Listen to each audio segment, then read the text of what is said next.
غالب کے حوالے سے چند ضروری سوال ہیں۔ محسن کلام غالب ایک کتاب ہے، اس کے مصنف کا نام بتانا ہے تو صحیح جواب ہے عبدالرحمن بجنوری۔ فلسفہ کلام غالب کے مصنف کا نام بتانا ہے تو صحیح جواب ہے شوکت سبزواری۔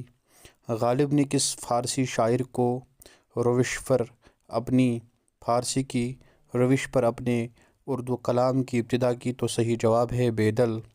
نقش فریادی ہے کس کی شوقی تحریر کا، کاغذی ہے پیرہن ہر پیکری تصویر کا۔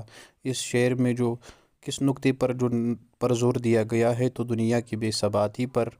مرزا نوشہ کس کا لقب ہے تو غالب کا۔ افکار غالب کے مصنف ہے خلیفہ عبدالحکیم۔ عود ہندی کیا ہے تو عود ہندی ہے مکاتیب جو کہ غالب سے تعلق رکھتے ہیں۔ یہ کس نے کہا تھا کہ مغلوں نے ہندوستان کو 3 چیزیں دی، تاج محل، اردو اور غالب